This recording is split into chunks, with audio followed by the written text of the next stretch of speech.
I am so excited to have John Pugliese and Kimberlyn Pack today with me discussing navigating liability limits with our high net worth clients. And what I'd really love today is to pick your brains about maybe some pitfalls, maybe some coverage enhancements that our clients need to be thinking about. But before we kind of kick it off, I thought I'd kind of share a personal story of myself. And this is a personal story to me, right?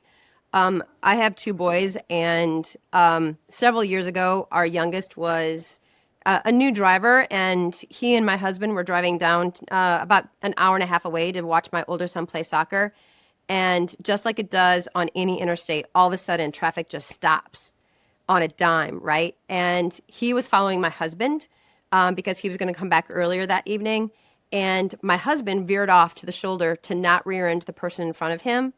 And my son, being inexperienced, he wasn't on the phone, he wasn't being distracted. He swerved not to rear end my husband and overcorrected and hit my husband and threw him into the woods. And then my son's car flipped bumper to bumper 3 times right in front of my husband.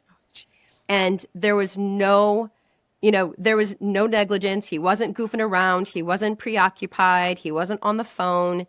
And accidents just happened. I mean, that was, that story ended up, having a good outcome that neither one of them were injured. It was the only 2 vehicles in the accident. We could have been sued by multiple people because he ultimately caused the accident, right? But yet, and no one was injured. We had 2 totaled out cars, but the benefit is that it was just them that were in the accident. But those types of things happen. Slippery roads happen. Ice happens. Things that are completely out of our control happen that then we can be the cause of something. And so I think it's really important for people to understand that it's not just, someone else's fault or someone else slipping or someone else doing that. It could be something that we could do as a pure accident, but yet we could be liable, So I think I just tell that story because it's a personal story of mine. I can claim it. I can tell you that it was mine.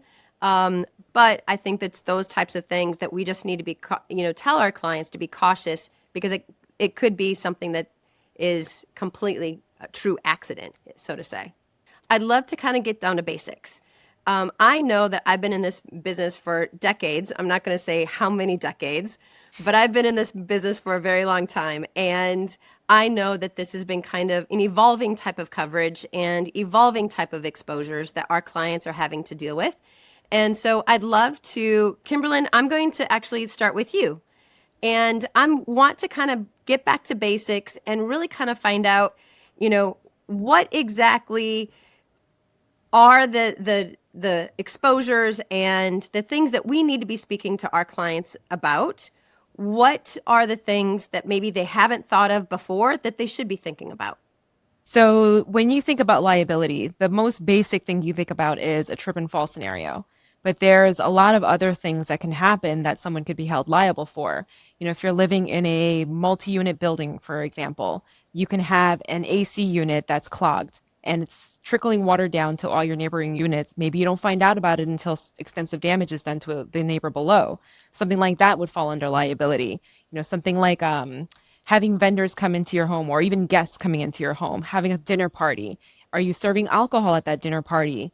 What happens if a drunk guest gets into a car accident on the way home? That's an exposure that not a lot of clients think about. So there's a lot that goes into thinking about, what you might be held liable for. So really taking a look at the limit that you have and your exposures is definitely an important thing to do. John, do you have anything to kind of add to that? I think Kimberlyn hit the nail on the head with a few of those comments. It's unfortunately a very litigious world that we live in, certain parts of the country more than others. So that's definitely a factor in thinking about this. But some of the traditional thoughts are, it's the automobile accident, it's the slip and fall, it's the dog bite. People don't realize like their nice little pet that, potentially could be an exposure to them. Obviously, we can't predict, what an animal is going to do given any potential situation that they're put in. The property damage one, I think, is a huge piece. And I think a often forgotten traditional, I guess, best way of saying it, property damage loss, which, Kimberlyn mentioned, the condo building, the co-op in New York City is the example that I give classically of, you leave for the weekend to go to your second home, which many of our clients do. You leave the water running completely innocently, and all of a sudden now you've damaged, 4 multi-million-dollar units below you. And who's liable? Well, that's an easy conversation to have with a client. So those are, really kind of your traditional, I think most people think about that, but that world continues to evolve daily. Well, I know that each one of us probably have multiple examples of this, unfortunately, right? Because if we have examples, that means that our clients have at some point been part of a litigation at some point. But do either one of you have, a recent example or kind of an example of what you've had to work through with some of your clients? I do, and it's something that, a lot of our clients, even a lot of our colleagues, they do this, and it's not something that you really think about. It's golfing. You know, lots of colleagues, lots of clients, they go golf, they entertain, business affiliates with golfing. It's a very common thing. One thing that they don't think about is, what could potentially happen if you're hitting a golf ball and that golf ball doesn't go where it's supposed to go and instead hits somebody else. I have seen claims where someone's on a golf field, someone yells for, someone's down, on the other side of the field, and I don't play golf, so if it's not called a field, I'm sorry, but they hit the ball and it hits somebody else in the eye. They lose their vision. What happens here? It's something that nobody really thinks about. And anytime you're partaking in a sport activity, there is a certain component of liability involved, right? So it's something to be aware of. Just, you can't, that's one of those things you can't control it, but accidents happen. So it's important to know that at least, thank goodness I have this level of liability on my insurance policy. Caroline, I think that's a really good one to bring up. I've been on the golf course and I've seen where a ball can be scattered and things can happen. I've seen many a close call over the course of my life. So I've actually scattered a ball before. That's where my ball goes, John. So go ahead with your story. Sorry. We've all been there. But it is a real liability for sure. John, can you talk a little bit about the legal defense, right? The carriers that we work with, the legal and the defense cost are typically outside the policy limit, right? And that's one of the reasons why it's so important to which carrier our clients choose for their liability coverage, if it be the legal defense or the limits that are offered. Can you share a little bit more about that piece of it and what you've come across? Inevitably, you might meet somebody and they say, yeah, I have umbrella insurance, and that's all well and good. And that's fantastic. They're one step ahead of the game. They've got excess liability. They've thought it through. They've had a conversation. Maybe another advisor's brought it to their attention in the past. But when we're talking about umbrella insurance or excess liability insurance, whatever we're talking about, liability insurance in general, just like any insurance product, they're not all created equal. So, the conversation is, even if the accident occurs, no matter if that lawsuit is brought upon you, the insurance companies that we're doing business with on the high end of the marketplace are going to defend you at no cost to you, even if that claim or that lawsuit is completely fraudulent. That is a huge topic of conversation. And if, God forbid, whatever the claim is legitimate and, you're found to be, negligent and you are on the hook for whatever the payout ends up being, your insurance company is going to pay up to, whatever that limit may be. That's not including all the defense costs that we all know attorneys are extremely expensive in defending you. So many, insurers that are not on the high end of the marketplace are basically going to bake that number in of what they defended you for, and then whatever's left is essentially your settlement option. The other piece of it is most cases, you're able to, it depends, on contract to contract, bring in your own attorneys if you'd like to have them defend you, as opposed to whoever the counsel may be that is provided by the insurance company. Now, obviously, checking contract and they all change and everybody's different. But that's a huge benefit. If you have a trusted attorney that you want involved in the process, even if they're not the one handling it from, the entire process, they're going to work hand in hand, with the insurance company. So a lot of benefits that come with the carriers that we do business with. That's why it's important to be able to have a broker that you can call and get recommendations from, and education. I always tell my teams that 80% of our job is education.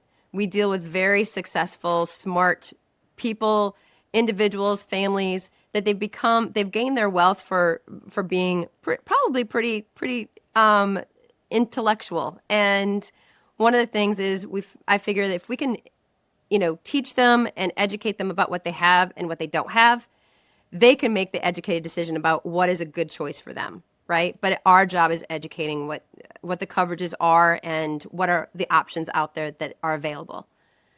One of the things, like I mentioned before with our family's car accident, you can't control the uncontrollable, right? But what are some of the things that you could maybe give a quick recommendation of, like, one last thought of what our clients should be thinking of? Social media. Social media is a huge thing that our clients should be thinking about. It's very instantaneous. A lot of folks have children who will post everything and anything. They post about things that happen in their daily lives, maybe interactions with other, friends that they have at school, or maybe people that they don't like from school. That's how it all starts. And then from there, they could be getting sued for something like slander, something like libel. Maybe they wrote something in the comments section that wasn't, necessarily true, and it just paints the child in a negative light. Very, very important to look at these types of things and make sure you have those conversations with your kids about what they're posting on social media. Social media it's the evolving risk that, seems to change daily. I'll be the first to say I can't keep up with everything that's available. But, as a family, number one, our clients have to realize that, it's their entire household that, is potentially, an exposure to them. And, as Kimberly mentioned, our children have cell phones sitting in their hands regularly. And unfortunately, anything that they post that could be seen as negative could end up being an exposure to the entire family. So, the one thing I would say is just being able to have those conversations and keep open lines of communication. I know we all try. I'm a parent myself. Like, we all try to control, and understand and, have a pulse on what's going on in our families' lives and in our children's lives.